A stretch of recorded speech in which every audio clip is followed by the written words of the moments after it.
मातृशक्ति भद्रपुरुषों, इस सांध्यकालीन सत्संग के शुभ अवसर पर आप सभी के लिए हार्दिक शुभकामना व्यक्त करता हूँ। मनुष्य के जीवन को गरिमा प्रदान करने वाली या तो भक्ति की शक्ति है या तपस्या का बल है। दुनिया में कोई भी ऊंचाई पर गया है तो उसके पीछे उसकी तपश्चर्या होती है। दुनिया में कहीं कोई व्यक्ति सुख समृद्धि से भरपूर दिखाई देता है तो किसी न किसी जन्म की भक्ति और प्रभु की कृपा उसके जीवन में फल रही है। बुरे ढंग से अगर कोई व्यक्ति थोड़ी देर के लिए कुछ सुख साधन जोड़ भी पाए तो उसकी चमक दमक को देखकर ये कभी मत सोचना कि वास्तव में वो व्यक्ति गहराई से और अंदर से मूल से सुखी होगा।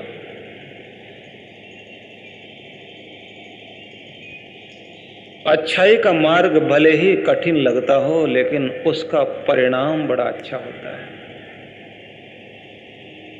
बुराई का मार्ग भले ही कितना चकाचौंध चमक दमक से भरपूर क्यों ना हो लेकिन आखिर में उस का अंत जहां होता है वो एक ऐसी दलदली जमीन पर जाकर समापन होता है जहां फंसने के बाद आदमी अंदर से अंदर पाताल में जाता चला जाता है, तड़पता जाता है और बचाने वाला कोई नहीं आ पाता, क्योंकि कोई भी बचाने के लिए आएगा वो भी फंस जाएगा। दुर्भाग्य ये है कि बुराई का प्रचार बड़ी तेजी से हो रहा है और भलाई का प्रचार करने वाले लोग सुस्त पड़े हुए हैं। अन्यथा लोगों के जीवन में बुराई इतनी तेजी से पनपती नहीं। सतयुग था ही इसलिए क्योंकि उस समय भलाई का प्रचार करने वाले ऋषि मुनि राजा महाराजा सब लगे हुए थे। अब राजा भी दूर है और प्रजा भी धर्म से दूर। ऋषि मुनि ज्ञानी ध्यानी लोग, उनको उत्पन्न करने वाली माता नहीं दिखाई देती। कौन अपने बच्चों को ऊंचा बनाने की कोशिश करता है? ये प्रयास किसी का नहीं है कि इनको ऋषि मुनि ज्ञानी ध्यानी बनाया जाए। हर कोई अपने बच्चों को दुनियादारी के हिसाब से पैसा कमाने की विद्या पढ़ाना चाहते हैं, वही कुछ सिखाना चाहते हैं। तो याद रखना कि जीवन को हम अगर गरिमा देना चाहते हैं, इसको ऊंचाई देना चाहते हैं, महानता की तरफ ले जाना चाहते हैं, तो तपस्या का मार्ग पकड़ना जरूरी है। तपस्या के साधन तरह तरह के हमारे ऋषि मुनियों ने बताए। भगवान कृष्ण ने तो कहा है कि शरीर का तप, वाणी का तप, मन का तप प्रत्येक को करना चाहिए। शरीर के तप के संबंध में उन्होंने कहा है कि किसी ज्ञानी ध्यानी गुरु द्विज ब्राह्मण का सम्मान करो, सेवा करो, अपने बड़ों को सेवा से प्रसन्न रखो, अपने नियमों का ठीक ढंग से पालन करो, कर्तव्य ठीक ढंग से निभाओ। ये सब शरीर का तप है। वाणी का तप ये है कि व्यक्ति अनर्थ करने वाली कुटिल भाषा का प्रयोग न करे, उद्विग्न करने वाले वचनों को न बोले, भड़काने वाली भाषा का प्रयोग न करे, शांत रहे, सत्य बोले, मधुर और हितकारिणी भाषा का प्रयोग करे और शास्त्रों के वचनों के द्वारा अपनी वाणी को इस तरह से सजाए जैसे कोई व्यक्ति गहनों से अपने शरीर को सजाता है कि जब कहीं बोलें तो ये लगना चाहिए कि कोई विदग्ध व्यक्ति कोई सभ्य व्यक्ति हमारे बीच में बैठ कर के वाणी का सुंदर प्रयोग कर रहा है। शास्त्रों में कहा है कि व्यक्ति का सबसे बड़ा आभूषण उसकी वाणी है। तपश्चर्या में पहली तपस्या यहीं से शुरू होती है कि वाणी से नियंत्रण शुरू किया जाए। वाण्य का समलं करोति पुरुषम या संस्कृत आधार्यते, भर्तृहरि ने कहा है कि मनुष्य को वाणी ऐसे सजाती है जैसे किसी ने आभूषण धारण किए, लेकिन वाणी भी ऐसी होनी चाहिए कि जो सुसंस्कृत वाणी हो, परिष्कृत भाषा का प्रयोग करें, मधुर भाषा का प्रयोग करें। सोचिए कि आपकी वाणी में सरस्वती का अधिष्ठान हो, इसमें देवी अर्थात देवताओं वाली भाषा का प्रयोग अगर हम करें और हमारी वाणी पर देवी का अधिष्ठान हो जाए, तो सोचना चाहिए कि हमने बड़े से बड़े अनर्थ, कष्ट, कलेशों को, पापों को अपने अंदर से जो पैदा होने वाले थे उन सबको नष्ट कर दिया। बड़ा सोच समझ के बोलना चाहिए। रहीम ने बहुत सुंदर लिखा, रहीमन जिह्वा बावरी, जीभ पागल हुई, कह गई सरग पाताल, बड़ा ऊंचा नीचा बोल गई। रहीमन जिह्वा बावरी, कह गई सरग पाताल, आप तो कहे भीतर भई और जूता खात कपाल, कि अपने आप तो बोलकर ये जीभ अंदर चली गई और अब जूते पड़ रहे हैं सिर को। अब सिर, उसने तो इतनी गलती की कि जीभ को अपने अंदर रखा हुआ है, तो ये बोल बोल के अंदर चली जाती है और पिटता है सिर। मतलब व्यक्ति का सम्मान उसकी वाणी है और व्यक्ति का अपमान भी उसकी वाणी है। चाणक्य ये कहते थे कि कोई व्यक्ति कितना विद्वान, कितना समझदार, कितना शालीन, कितना विवेकी है, ये उसके और व्यवहार की अपेक्षा उसकी वाणी से पता लगेगा।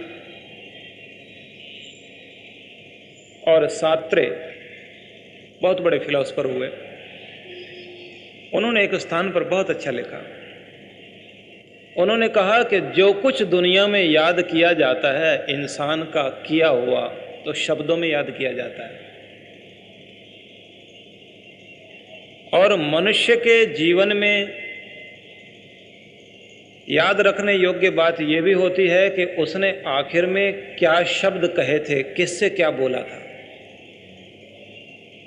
और ये किसी को पता भी नहीं कि हमारी जिंदगी का आखिरी समय कौन सा और आखिरी शब्द कौन से हैं। तो सात्रे ये कहता है कि हर शब्द को यही मानकर सोचो और बोलो कि हो सकता है ये शब्द हमारे आखिरी हो। बोलते समय बहुत ध्यान देना चाहिए। और जिंदगी का तो भरोसा भी कुछ नहीं। जिनसे हम लोग पढ़े, प्रिंसिपल ज्ञानचंद महाजन उपनिषदों पर बहुत अच्छा बोलते थे। हरियाणा और पंजाब में उन्होंने 32 संस्थाएं बनाई और बड़े बड़े वाइस चांसलर वगैरह, प्रोफेसर, यूनिवर्सिटी के लोग आकर के उनके पास जब बैठते थे तो लोग हैरान होते थे कि ये व्यक्ति इतना शिक्षा देता रहा, इनकी पुस्तकें पढ़ पढ़ कर के विद्यार्थी शिक्षित होते हैं, लेकिन हर एक के आगे हाथ जोड़कर खड़े होते थे, बड़े विनम्र थे। जब उनकी मृत्यु हुई, प्रवचन करते करते ये बोल रहे थे कि भाई याद रखना, जिंदगी का कोई भरोसा नहीं, कब हुक्म हो काल का और कह दे कि बस ये आखिरी क्षण है, संसार को देख ले, इसके बाद नहीं देख पाएगा। ये आखिरी क्षण है जो बोलना बोल, इसके बाद बोल नहीं पाएगा। इस जीवनी संजीवनी देने वाली हवा में आखिरी सांस है तेरा, ले सकता है तो ले। इतना कहते कहते लोगों ने सोचा अब आगे बोलेंगे, लेकिन नहीं बोल पाए। मुंह खुला हुआ, हाथ उठा हुआ, बहुत देर हो गई। लोग भागते हुए आए, उन्होंने हाथ जोड़कर कहा पानी लाएं, लेकिन वो तो ऐसे ही जैसे देख रहे हैं, हाथ उठा हुआ, उसी तरह से मुंह खुला हुआ। एक व्यक्ति ने आकर के जैसे हाथ खींचा, शरीर लुढ़क गया।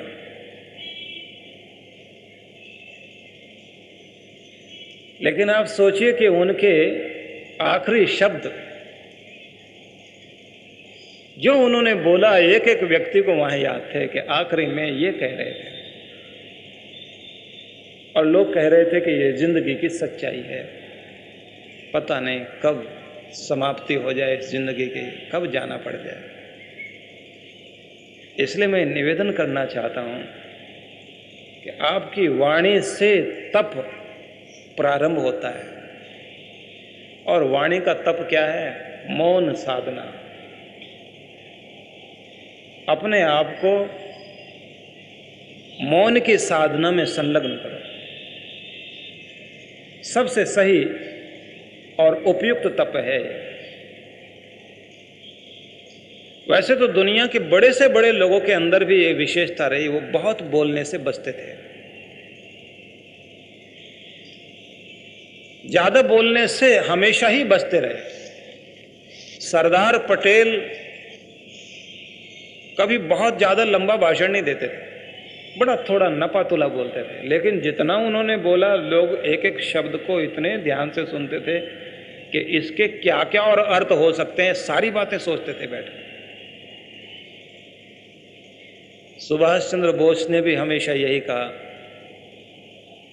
कि बोलने से अच्छा करना है।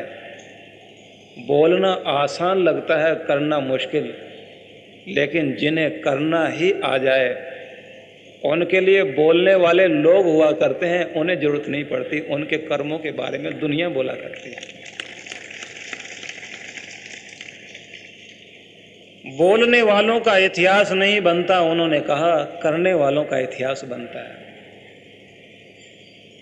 बोलने वालों का नाम भी अगर कहीं इतिहास में आ जाए, थोड़ी देर के लिए लोग याद कर लें, उसकी महिमा नहीं। उन्होंने कहा कि महिमा उसकी है जो अपने कर्मों से इतिहास को अमर किया करते हैं। वो कर्मशील लोग हुआ करते हैं, जो बोलते नहीं, करना जानते हैं। इसलिए कर्म की महिमा है। या कर्म की महिमा तब है जब मौन की महिमा है, कोई शांत रहकर कर्म करता चला जाए। महात्मा गांधी को मौन बड़ा पसंद था। महात्मा गांधी ने एक स्थान पर मौन के संबंध में बड़ा कुछ कहा। एक जगह उन्होंने कहा कि इंसान के अंदर की शक्ति को जगाने का सबसे अच्छा एक ही तरीका है कि इंसान मौन रहना सीख जाए, और जो सत्य की शोध करने वाले, खोज करने वाले लोग हैं, उन्हें एकांत और मौन, इन दोनों चीज़ों की बड़ी ज़रूरत पड़ती है। वे एकांत ढूंढते हैं और मौन धारण करते हैं, तभी दुनिया के बड़े से बड़े रहस्यों को उजागर कर पाते हैं। महात्मा गांधी ये भी कहते थे कि अगर मुझे कोई क्षण फुर्सत का मिल जाए तो मैं क्या करूंगा, तो वो कहते थे मौन करूंगा और एकांत में बैठूंगा, क्योंकि उस समय अपने अंदर की आवाज को सुनने का मुझे अवसर मिलेगा। तो विचार कीजिए आप, ये मौन साधारण चीज नहीं है। तपस्या आपकी यहीं से शुरू होगी। आप देखिए हमारे देश में कितने व्रत, कितने प्रकार के उपवास चलते हैं। महिलाएं बहुत उपवास करती हैं, व्रत करती हैं, लेकिन ये नहीं देखते कि इन सब व्रतों में महत्वपूर्ण चीज है कि व्रत के साथ व्यक्ति मौन धारण करे और जाप भी करे, तो मानसिक रूप से मन मन में जाप करना चाहिए। लॉन्गफेलो बहुत बड़े चिंतक और विचारक, बहुत बड़े लेखक, उन्होंने कहा कि इंसान का सबसे अच्छा मित्र है एकांत और मौन। उससे अच्छा मित्र दुनिया में कोई नहीं हो सकता, क्योंकि मित्र वो है जो इंसान की कमी को और उसकी अच्छाई को उसके हित के लिए उसके कान में कह सके। और कोई तो तुम्हारे लिए इतनी हित की भाषा बोलेगा नहीं, और की तो किसी की सुनोगे भी नहीं। एकांत में मौन धारण करके बैठो, अंदर से आवाज सुनो, तुम्हें लगेगा कि तुम्हारा मौन और तुम्हारा एकांत तुम्हारा दोस्त बनकर तुम्हें शिक्षा दे रहा है। आप सारा दिन भीड़ में घूमते हैं ना, तो सारे दिन की भीड़ से हटकर कुछ देर अकेले में बैठिए। दुनिया के साथ घूमने की, चलने की इतनी जरूरत नहीं जितनी आपको अपने साथ चलने की, अपने साथ बात करने की, अपने साथ बिताने की आवश्यकता है। माना जाता है कि इंसान के लिए सबसे बड़ी सजा भी अकेला रहना है, और सबसे बड़ा उपकार इंसान का अगर हो सकता है तो अकेले में हो सकता है। इंसान का निर्माण भी अकेलेपन में ही होगा। इंसान बिगड़ता है तो एकांत में, और इंसान ऊंचा उठता है तो भी एकांत में। एकांत अगर आप साधन अपने लिए अपनाएं, ऐसी जगह जहां कोई और ना हो, आप हो या आपका परमात्मा, तो ये मानिए कि आपका सबसे अच्छा दोस्त और कोई नहीं है, आप स्वयं अपने दोस्त हैं। लेकिन उस दोस्ती को अंदर से जगाने का कार्य करेगा मौन। इसलिए लॉन्गफेलो ने तो ये सीधा सीधा कहा, इंसान के लिए मित्र है मौन और एकांत। इन मित्रों से जरूर मिलो। कौन ऐसा व्यक्ति हो जिसे अपने मित्र से मिलने की इच्छा ना होती हो? आप भी अपने इस मित्र से मिलने के लिए जरूर सोचा करें। और फ्रांसिस बेकन ने एक जगह लिखा, मुझे बड़ा पसंद आया। उसने कहा है कि मौन नींद की तरह है। नींद ताजगी देती है, और मौन ऐसी ताजगी देता है कि जिससे इंसान को एक होश मिलती है सदा के लिए ऊपर उठने के लिए। तो जहां से होश मिलती हो उस नींद को लेने की कोशिश क्यों नहीं करते? उस नींद का नाम मौन है।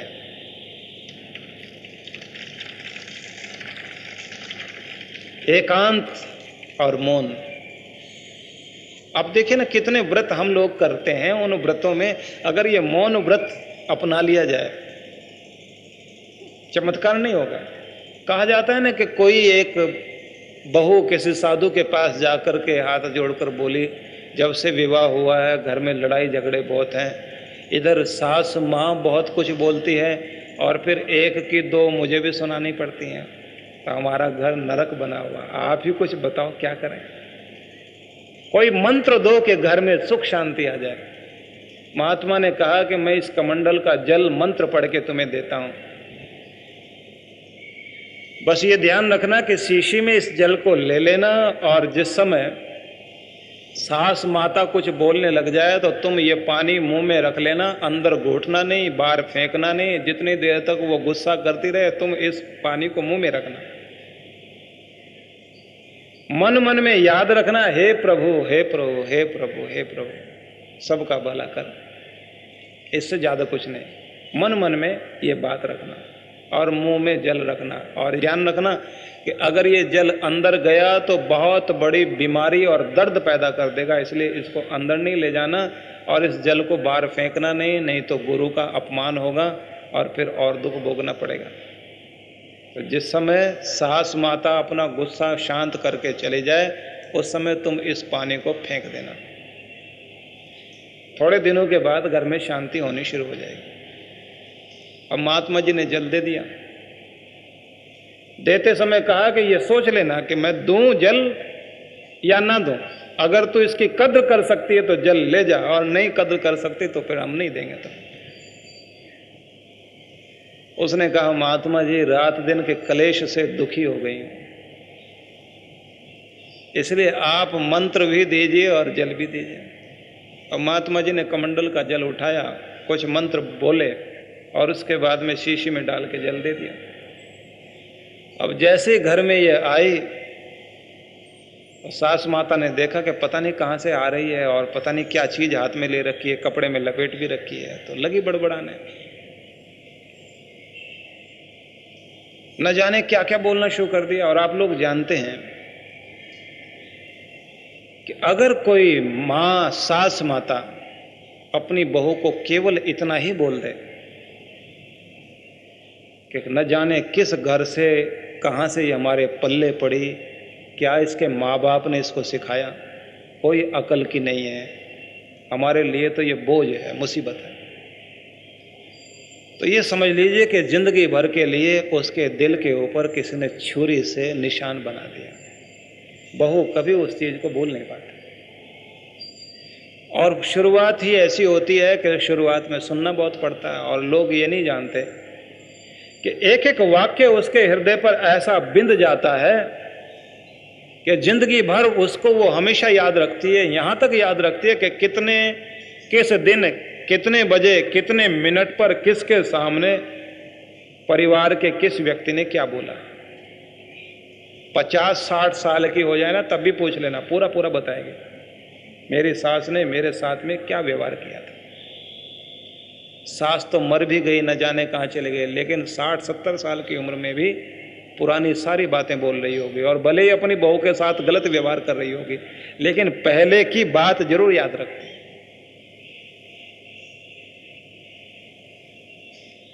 तो जैसे ही इस सास ने कुछ बोलना शुरू किया तो इस बहू ने सोचा, महात्मा जी की दवाई जल्दी से मुंह में डाल ली जाए, आज से अपने घर को स्वर्ग बनाया जाए। पानी लिया, मुंह में डाला, और मुंह में पानी रख करके और खड़ी हो गई। अब सास गालियां दे तो ये अंदर से ऊं तो करे, लेकिन बोले कुछ नहीं। इच्छा तो बहुत हो कि कुछ बोल दें, लेकिन ये भी लगी कि अगर पानी अंदर गया तो यह दर्द पैदा करेगा, और बाहर फेंक करके गालियां देनी शुरू कर दी तो महात्मा जी का शाप लग जाएगा। लेकिन थोड़ी देर तक तो वो गालियां बकती रही, लेकिन आप जानते हैं कि ताली हमेशा दोनों हाथ से ही बजा करती है, एक हाथ से नहीं। आखिर में सास को कहना पड़ा कि मुझे तो बोलते बोलते सिर दर्द हो गया, लेकिन पता नहीं किस मिट्टी की बनी हुई आगे से जवाब ही नहीं देती। और बहुत देर तक ऐसा बोलने के बाद में सिर दर्द की गोली खाने के लिए सास माता अंदर चली गई, और ये मुंह में पानी लिए लिए अंदर से हंस भी रही और कह रही, पहली दवाई में सिर में दर्द हो गया, अभी तो महात्मा जी के पानी की पूरी बोतल पड़ी हुई है, देखना अब क्या होता है। और उसकी समझ में आ गया कि इधर से ये कुछ बोलती है तो बोलने दो, इसका काम बोलने का, हमारा काम सुनने का, और कल्याण इसी में है। जब घर में सुख शांति हो गई और सास भी कहने लगे कि बहू न जाने उस दिन के बाद तुझे क्या हुआ, मुझे तो ऐसा लगता है कि मैं ही पागल हूं, कुछ न कुछ बोलती रहती हूं, न जाने कितनी बार तुझे मैंने गलत गलत शब्द कहे, तो कहां से ये सब सीख करके आई। बताया कि ये पानी लेकर के आई हूं, आप भी एक बोतल पानी ले आओ महात्मा जी के पास से। और महात्मा जी के पास सास बहू दोनों बैठी हुई। महात्मा जी कहने लगे, भाई कोई खास पानी नहीं था, न कोई मंत्र मैंने पढ़ा था, सबसे बड़ा मंत्र ये था कि मैंने इसकी जीभ को मौन रखना सिखा दिया था, बस इसी से कल्याण होगा। इसलिए जो ये कहावतें हैं ना हमारे देश में, एक चुप 100 सुख, लोग बोला करते हैं ना, एक चुप लगा लीजिए और 100 सुख भोग लीजिए। और अगर जबान को खोलना शुरू कर दिया तो 100 दुख भोगने के लिए तैयार रहो। संस्कृत में बहुत सुंदर कहा है, मौनम सर्वार्थ साधनम। संसार भर की समस्त साधनाओं को कामनाओं को पूरा करना चाहते हो, मौन साधन शुरू करो। अर्थात भक्ति हो या भौतिक पदार्थों की प्राप्ति की कामना हो, सभी के लिए पहली चीज आवश्यक है कि मौन रखना शुरू करो। भगवान के भजन में भी बैठो तो गहन मौन धारण करके बैठो, तपस्या आपके अंदर से जागृत हो। और एक बात ध्यान रखना, जब आप साधना करने के लिए बैठें या मौन धारण करने के लिए बैठें तो इशारे से किसी को कोई बात समझाने की कोशिश ना करें। कई लोगों को मैंने देखा वो तालियां बजा बजा के दूसरे को बुला रहे होते हैं, क्योंकि खुद तो मौन रख लिया, अब किसी के लिए दूसरे के क्या किया जाए। हमारे एक महात्मा जी थे तो वो कहने लगे कि एक बार मैंने मौन रख लिया जब वो घर गृहस्थी वाले थे, बाद में साधु हो गए थे। मौन धारण करके बैठ गए और पड़ोस में भी पता लग गया कि अभी ये बोल नहीं रहे, 2 दिन से चुप बैठे हुए हैं और इसी तरह से 5 दिन और चुप रहेंगे, पूरे 1 हफ्ते तक मौन रखेंगे। पड़ोस के व्यक्ति को किसी बात की खुंदक थी, वो गाली देने के लिए पहुंच गया। अब 5-10 मिनट तक तो देता रहा, उसके बाद में वो सज्जन भी, वो महात्मा जी जिन्होंने मौन रखा था जब वो गृहस्थ में थे, कहने लगे मैंने क्या किया कि अपनी सोटी पकड़ी, डंडा, और पहुंच गया उसके सामने। मैंने कहा कि ऐसा मौन नहीं रखा हुआ कि तेरी गाली खाता रहूंगा, मैं आ गया हूं, बोल क्या कहता है। लेकिन यही तो साधना है ना, कि सामने वाला व्यक्ति आपको भड़काए और आप भड़के नहीं, क्योंकि रिमोट कंट्रोल तो उसने हाथ में ले रखा आपका। वो आपको दूर से दबा दबा करके हिलाना चाहता है, और आप अगर उसके रिमोट कंट्रोल से हिलने डुलने लग गए तो फिर तो आप कठपुतली हो गए। होना तो ये चाहिए कि कोई ऊपर से नीचे कूदता रहे और आपको कोई फर्क ना पड़े, अपनी मस्ती में बैठे रहो, तो आपका मौन सार्थक होता है। इसलिए लिखा है कि मौनम सम्मति लक्षणम। समर्थन करना हो, सुमति प्राप्त करनी हो, या अच्छा सौम्य प्रदर्शन अपना करना हो, तो सबसे अच्छा तरीका है कि चुप बैठे, शांत बैठे दिखाई दो। उससे आपका स्वरूप सौम्य दिखाई देगा। और नीतिकारों ने तो यहां तक कहा, दुर्धरा यत्र वक्ता तत्र मौनम ही शोभनम। किसी स्थान पर कहीं कुछ लोग मेंढकों की तरह बहुत बड़बड़ा रहे हों, टरटरा रहे हों, तो भला अच्छा आदमी वहां मौन रह करके अपने ज्ञान को ऊंचाई देता है, क्योंकि ऐसी जगह पर बोलने का मतलब है सरस्वती का अपमान। सार में अगर हम कहें तो सार ये निकला कि इस जीवन को ऊंचा उठाने के लिए जितनी भी तपस्याएं बताई गई हैं, और तपस्या का जहां से प्रारंभ होगा वहां प्रारंभ में ही जो चीज आपको धारण करनी पड़ेगी उसका नाम मौन है। और हो सके तो कम से कम 1 घंटा नियम बना लें अपना, जब आप मौन रखें रोज का, बड़ी भारी शक्ति आपको मिलेगी। कबीर साहब की एक बड़ी प्यारी पंक्ति है, वादे विवादे विष घना, बोले बहुत उपाधि, मौन गहे सबकी सहे, सुमरे नाम अगाधि।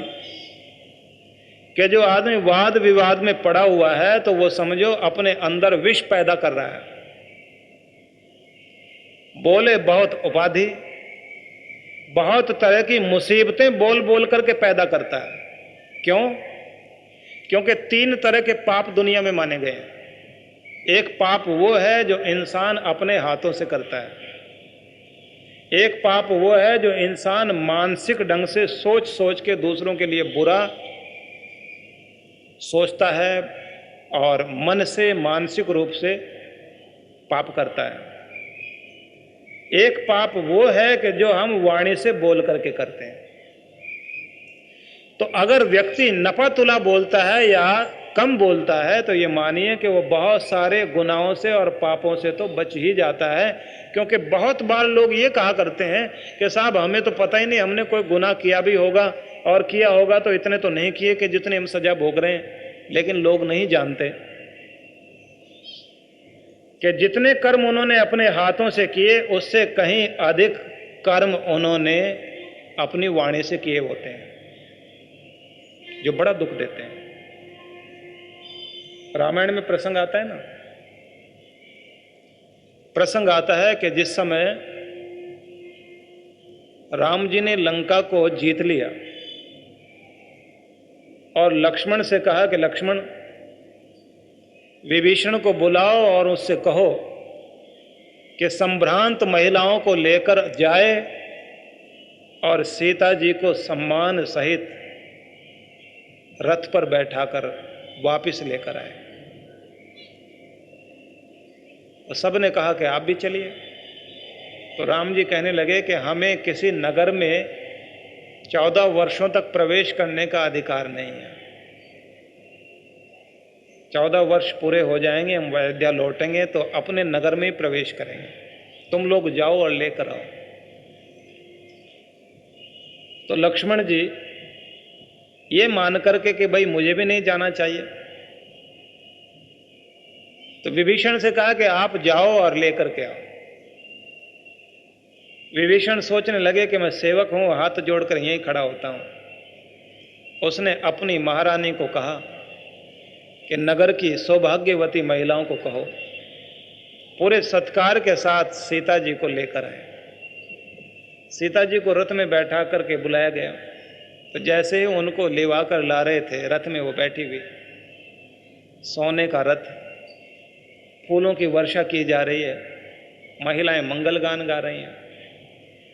तो जानकी जी रथ में बैठी हुई और जैसे ही नगर के द्वार से बाहर रथ आया तो द्वार के बाहर लक्ष्मण जी हाथ जोड़े खड़े हुए, विभीषण हाथ जोड़े खड़े हुए। और इतनी देर में राम जी की सेना सारे अनुशासन तोड़कर जानकी जी के दर्शन करने के लिए आगे बढ़ने लगी। सबकी इच्छा हुई कि हम भी दर्शन करें। तो जैसे ही सब आगे बढ़ने लगे, राम जी ने देखा कि सेना का अनुशासन टूटना भी अच्छी बात नहीं। उन्होंने लक्ष्मण को इशारा किया और कहा कि सेना को कहो कि 2 भागों में बंट जाए, बीच से रास्ता बना ले। और इशारा किया कि सीता को रथ से नीचे उतार कर लाएं और वे सबको दर्शन देते हुए आए। तो लक्ष्मण हाथ जोड़ने के लिए आगे गए और जानकी जी से हाथ जोड़कर बोले कि आप नीचे आइए। तो सीता जी ने लक्ष्मण की तरफ देखा, लक्ष्मण ने सीता जी की तरफ देखा। कितने समय के बाद मिलना हुआ, किन परिस्थिति में मिलना हुआ, बस ये सोचते सोचते लक्ष्मण की आंख से आंसू बहने लगे और इधर जानकी जी रोने लगे। दोनों रो रहे हैं। सीता जी नीचे उतर नहीं रही, लक्ष्मण हाथ जोड़े खड़ा है।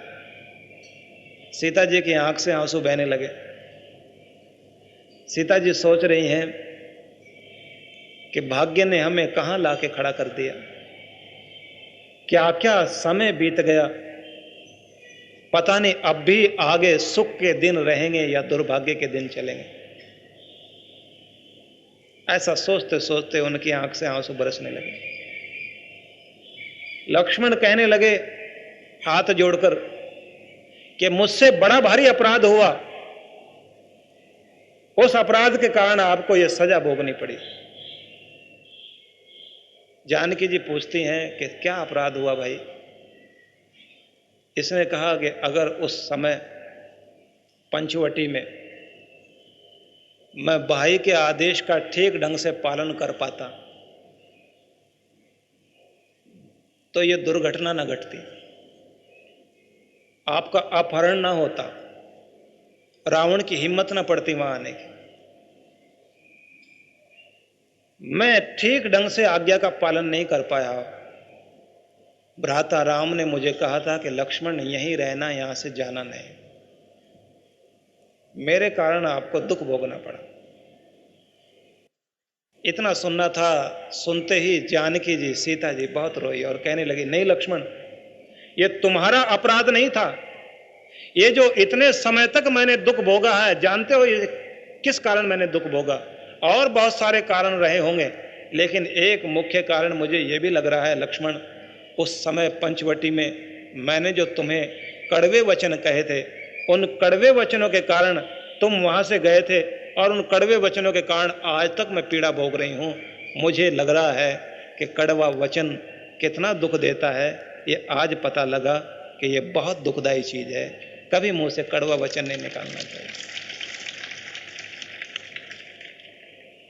जानकी जी ने कहा, लक्ष्मण, दुर्भाग्य कड़वा वचन बन करके वाणी पर आकर बैठा, तीर की तरफ बाहर निकला, तुम्हें वहां से भगा दिया और दुख मेरे सामने आके खड़ा हो गया। और विचार कर देखिए आप, जब एक लोकोत्तर पुरुष को कड़वा वचन दुख दे सकता है, तो फिर ये जो साधारण दुनिया के प्राणी हैं, इनके लिए कड़वा वचन दुख नहीं देगा, रात दिन दुख दे रहा है। ये घर घर में महाभारत क्यों है? कोई एक व्यक्ति विनोद में सुनाया करते थे ना कि आजकल की शिक्षा और आजकल का ढंग, कि सास ने पूछा बहू से, रामायण आती है, महाभारत आता है? उसने कहा कि रामायण तो मैं अपने घर में पढ़ चुकी हूं, महाभारत आपके घर में आके दिखा दूंगी। और उसके बारे में प्रसिद्ध था कि बोलना ही ज्यादा आता था, इसलिए महाभारत साथ साथ चलता था। और रामायण में सबसे बड़ी विशेषता क्या है? रामायण की जो महिलाएं हैं, नपतुला बोलती हैं। एक स्थान पर मंथरा के भड़काने से कैकेयी ने जो अनर्गल बोला है, बस उसका परिणाम आप देखिए कि साकेत नगरी का स्वर्ग साकेत की धरती से रूठ गया। अनर्थ बहता है वहां पर जिस घर में वाणी का दुरुपयोग होता है। सबसे बड़ी तपस्या यही है कि आप अपनी वाणी को संभालो। द्रौपदी ने क्या कहा था आप लोग जानते हैं ना? वे कड़वे वचन भाइयों के बीच में बहुत बड़े युद्ध का कारण बन गए। इसलिए इस जीभ पर कभी कांटे मत बैठाइए, सारी साधना ही आपकी यहीं से होगी। इसलिए कबीर साहब कह रहे हैं, वादे विवादे विष घना, बोले बहुत उपाधि, मौन गहे सबकी सहे, सुमरे नाम अगाधि। भगवान की अनंत कृपा कोई पाना चाहता है तो मौन रहे और सबकी सहे, और मन मन में भगवान का सिमरन करे, बस परमात्मा का सच्चा बंदा बन जाएगा। रास्ता यही है। सहन शक्ति को बढ़ा ले और मौन को सामने रख ले, हृदय में भगवान का नाम बसाए। बस ये 3 साधन कबीर साहब ने कहे हैं परमात्मा की तरफ जाने के लिए। साधारण नहीं, अनोखे अनुपम वचन है ये, और इन 3 वचनों से ही ये मानो के 3 वरदान आपको मिल जाएंगे। सभी के लिए आवश्यक चीजें हैं। और ये भी आप लोग जानते हैं कि रात दिन हम लोग इतना बोल रहे होते हैं, तो इस रात दिन के बोलने से बहुत बड़ी अशांति आ जाती है। रात में जो आप सोते हैं ना, तो वो सोना क्या है? एक मौन है। जब सवेरे जागते हैं तो एक नई ताजगी आपको मिलती है। और अगर आप दिन में भी थोड़ी देर के लिए मौन रख लिया करें, या फिर थोड़ा थोड़ा बोला करें, जरूरी चीज बोला करें, अनावश्यक चीजों को आप टालते जाएं, विवाद से बचें, निंदा से बचें, चुगली से बचें, अपनी प्रशंसा करने में बहादुरी नहीं दिखाएं, दूसरे की निंदा करने में आप वीर मत बन जाइए। इस पर नियंत्रण कर लें तो आपका जीवन बहुत शांत हो जाएगा, सुखी हो जाएगा। जानते हैं ना, व्यक्ति के जीवन में अशांति का कारण है बहुत बोलना, ज्यादा दिखावा करना, दूसरे को देख करके जलते रहना, और भगवान पर भरोसा न करना, और हृदय में संतोष न रखना, बस इसी के कारण नरक आ जाता है। हृदय में संतोष हो, व्यक्ति के चेहरे पर प्रसन्नता हो, किसी का मान, किसी की बड़ाई, किसी का सुख देखकर जले नहीं, और जहां बैठे चारों तरफ के वातावरण को निंदा चुगली से अशांत ना बनाएं, बल्कि शांत बनाने की कोशिश करें। दो बिछड़े हुए लोगों को मिलाने की कोशिश करें, उन्हें फाड़ने की कोशिश ना करें। किसी के घर में आग लगाने का काम ना करें, बाग लगाने का काम करें। किसी को आबाद करने की कोशिश करें, किसी को उजाड़ने का काम ना करें। तो जिसको ये आ गया तो मानो वो व्यक्ति देवता हो गया। ये देवत्व के लक्षण है। इसलिए एक बहुत अच्छे संस्कृत के कवि हुए, उन्होंने एक बहुत प्यारा श्लोक लिखा। मुझे श्लोक पढ़ने के बाद बहुत अच्छा लगा, आपको सुना रहा हूं। संतोष भाव्यते तेन वैराग्यम तेन दर्शते, संयमः पोष्यते तेन मौन एन विधीयते। उस आदमी के जीवन में संतोष सदा रहेगा और ऐसा व्यक्ति वैरागी दिखाई देगा, दुनिया के जाल से ऊपर उठा दिखाई देगा। संयम उसके जीवन में उसे निरंतर पुष्टि देगा। जिस आदमी ने जीवन में मौन को अपना तपस्या का मार्ग अपना लिया, अर्थात मौन धारण करते करते जो व्यक्ति संतुष्ट हो गया है और किसी तरह के पक्ष विपक्ष में न पड़कर अपना सही कार्य करता जाता है और अपनी इच्छाओं को नियंत्रित रखा करता है, ऐसा व्यक्ति, मौन साधना करने वाला, शांत रहने वाला व्यक्ति परमात्मा की अनंत कृपा का अधिकारी बन जाता है। इसके लिए मैं ये कहूँगा, मार्ग कोई कठिन नहीं है। आप भी अपना हिसाब किताब ऐसा बना लो नित्य नियम में कि अगर सुबह आप हो सके तो 2 घंटा, नहीं तो 1 घंटा ये मानकर चलें ये मेरे मौन का समय है।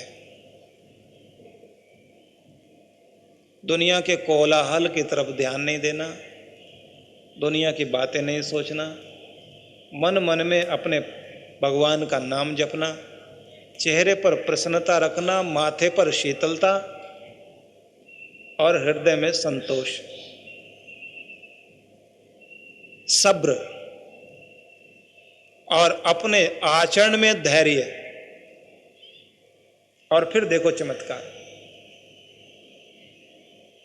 जहां साधना कराई जाती है, जितने भी आश्रम बने होते हैं, अगर कोई व्यक्ति प्राचीन ढंग का शिक्षक है, निश्चित बात है कि अपने साधकों को सही दिशा में लाने के लिए कम से कम 2 घंटे का मौन तो जरूर रखवाएगा, कम से कम 2 घंटे। हम लोग जब साधना करने के लिए जाते थे तो हमें 4-4 घंटे के लिए मौन के लिए बैठाया जाता था। और 2 साल पहले जब मैं मौन के लिए 20 दिन का, 21 दिन का मैंने नियम बनाया था, तो मैंने ये अनुभव किया, अगर कभी जीवन में कोई ऐसा अवसर मिल जाए जिंदगी में जिसे सबसे ज्यादा खुशी का, उमंगों का, उल्लास का समय कहा जा सकता है, तो मैं तो ये मानता हूं कि जिन दिनों मौन रख लिया जाए पूरी तरह से, वो जिंदगी का सबसे उल्लास वाला समय होता है। 3 दिन आपको परेशानी होगी, शुरू के प्रारंभ के जो 3 दिन है ना, उस समय तो कष्ट लगता है, बाद में नहीं लगेगा। बाद में तो आप खुद हैरान होंगे कि चौथे दिन के बाद मौन का बड़ा रस आने लग जाता है।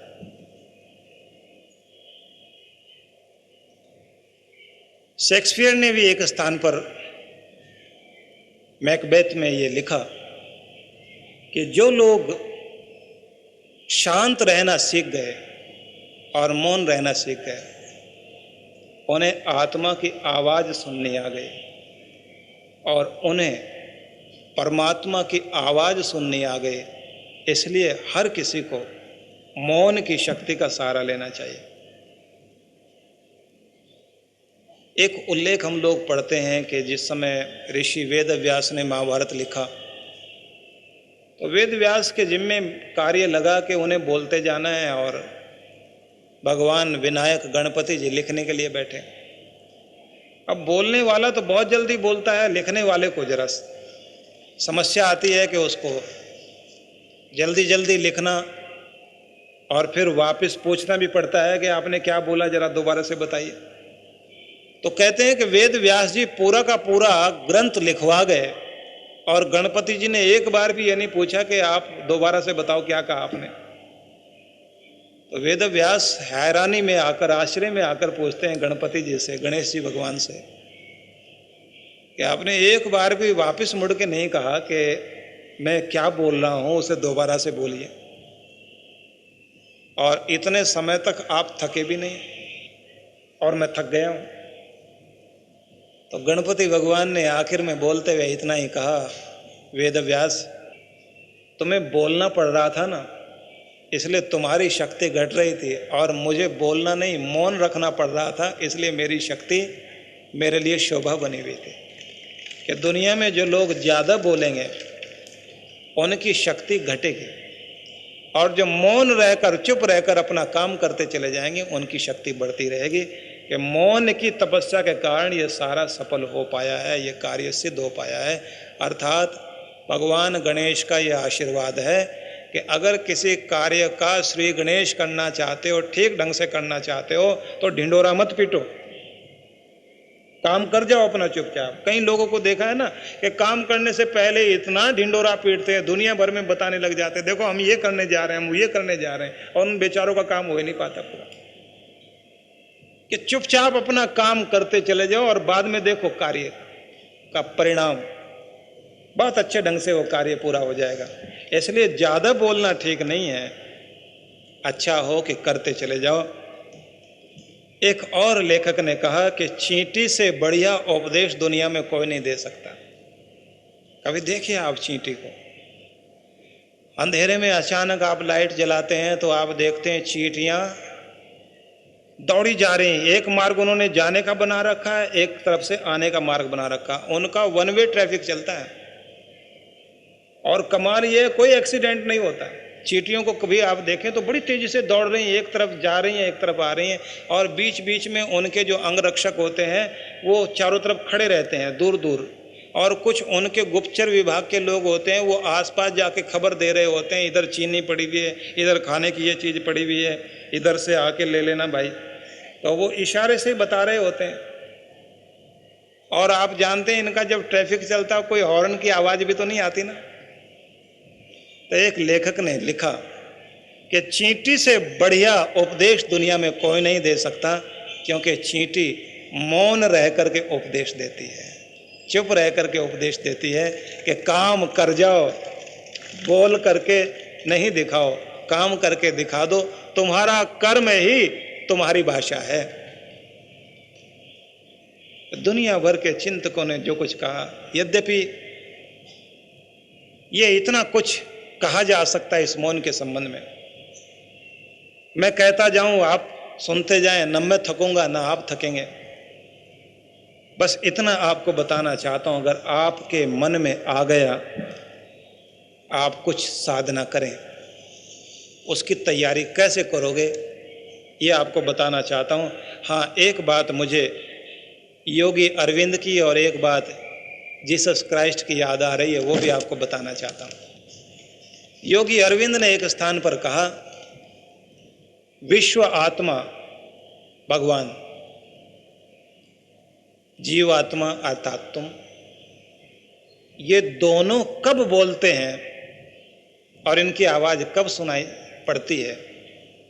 तब जब एकांत में मौन रखकर, दुनिया की तरफ से कान बंद करके, अपने हृदय के अंदर अपने को टटोलते हुए जब आप ध्यान लगाओगे, तो तुम्हें लगेगा तुम्हारा परमात्मा तुम्हारे हृदय में मौन भाषा में कुछ बोल रहा है, और तुम्हारी आत्मा भी तुम्हें कुछ समझा रही है। अगर उन दोनों को सुनना चाहते हो, अपनी आत्मा की आवाज़, अपने परमात्मा की आवाज़, तो एकांत में बैठो और मौन धारण करो। रास्ता ये है। और जीसस क्राइस्ट ने ये कहा कि अगर तुम ये मानते हो कि एक दिन फैसला होगा तुम्हारे कर्मों का, फैसले वाला दिन निश्चित है, जिस दिन तुम्हारे सारे कर्मों का हिसाब होगा, तो ध्यान रखना कि जिस दिन तुम्हारा फैसला होगा उस दिन सबसे पहले ये फैसला होगा कि तुमने अपने मुंह के द्वारा, जीभ के द्वारा कितने बुरे शब्द बोले हैं, और उन बुरे शब्दों को बोलते हुए तो तुम्हें अच्छा लगा था, लेकिन जब उसकी सज़ा भोगनी पड़ेगी तो तुम्हें कल्पना भी नहीं होगी कि कितना कुछ तुम्हें उनकी पीड़ा भोगनी पड़ेगी। और अगर फैसले के दिन पीड़ा से बचना चाहते हो तो जीसस क्राइस्ट कहते हैं, तो फिर जब तुम्हारी जीभ बुरा करने के लिए तैयार हो तो इसे चुप रखने के लिए कोशिश करो, इसे बांध सको।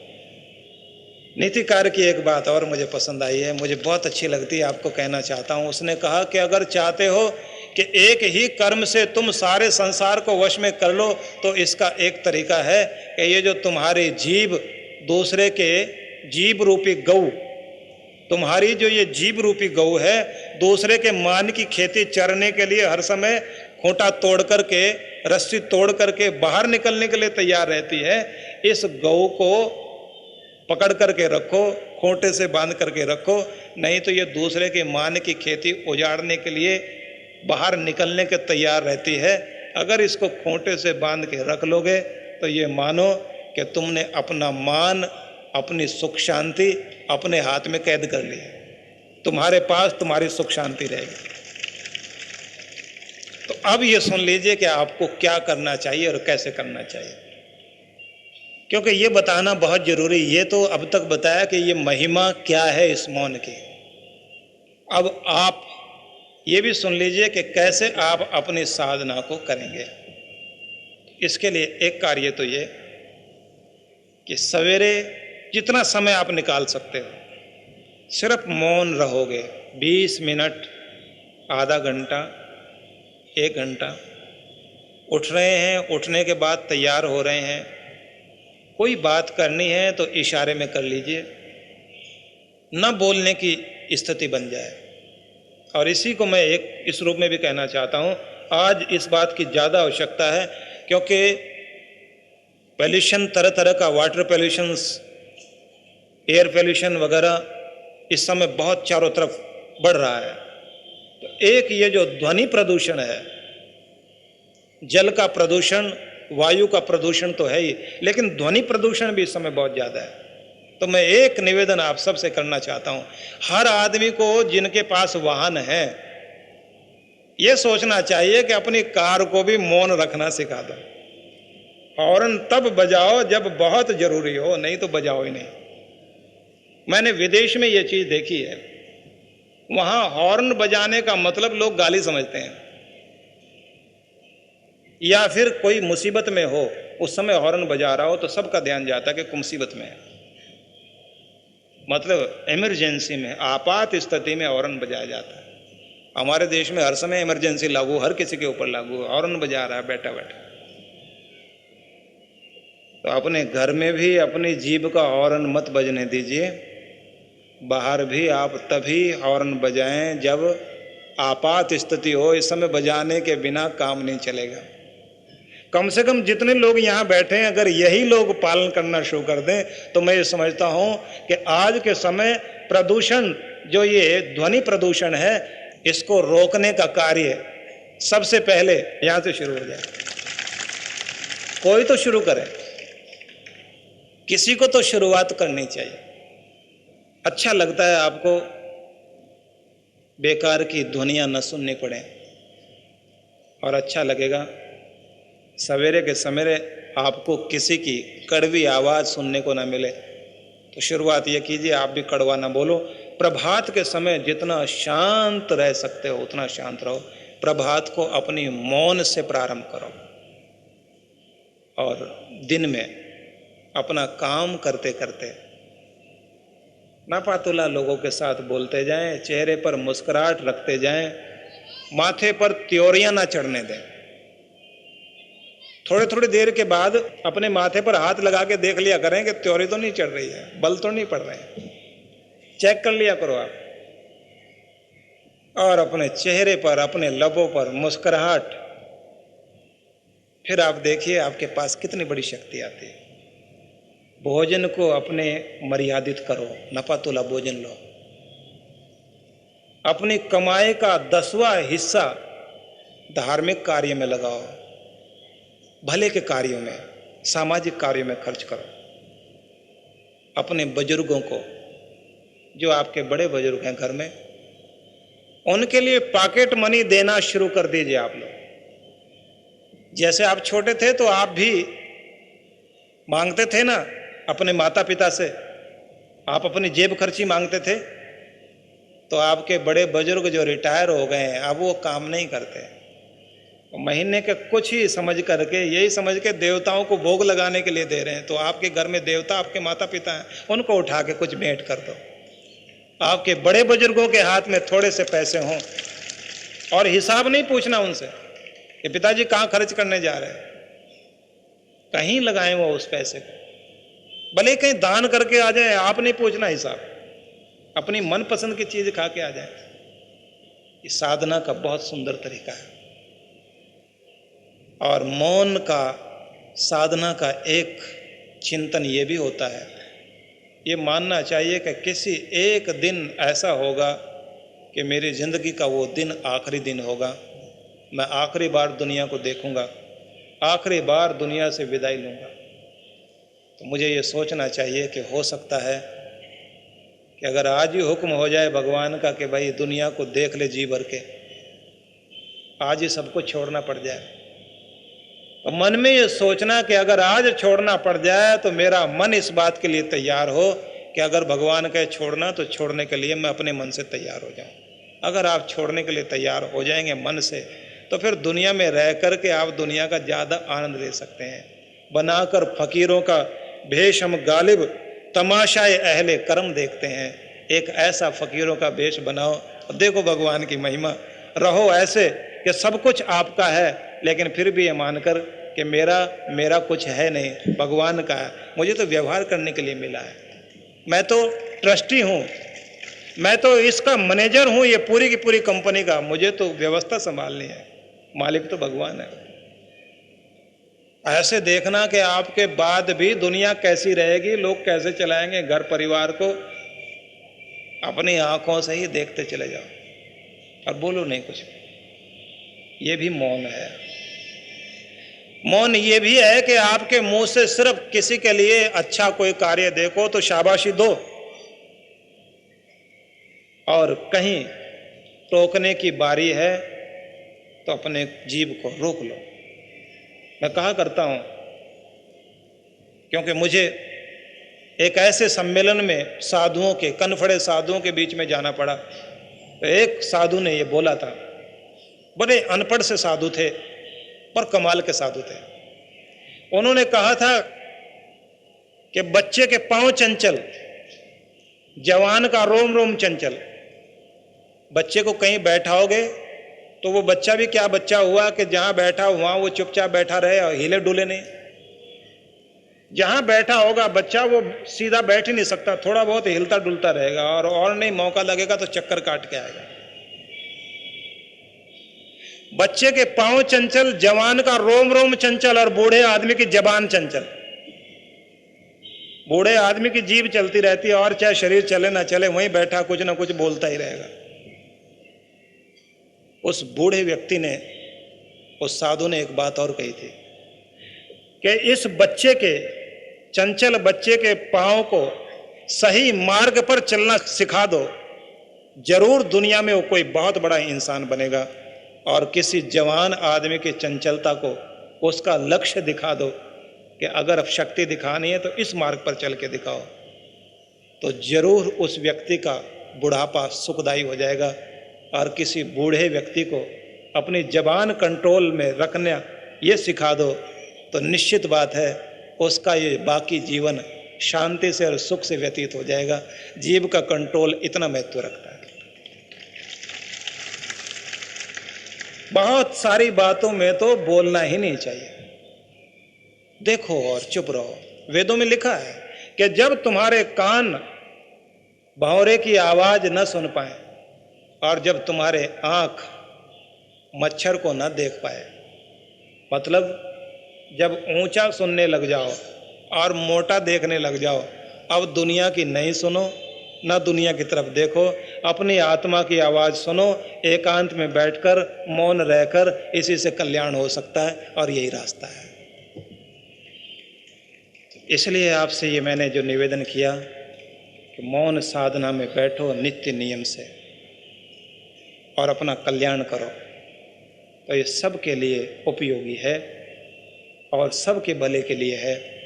भगवान कृपा करे हम सब के जीवन में ऐसी घड़ी आए कि साधना करते हुए अपनी आत्मिक शक्ति को हम प्रबल कर सकें और तपस्या के माध्यम से इतने बलवान बन सके कि एक शक्ति के माध्यम से हम अनेक दुर्गुणों को जीत सकें। भगवान करे ऐसी स्थिति आए। बहुत बहुत शुभकामनाएं।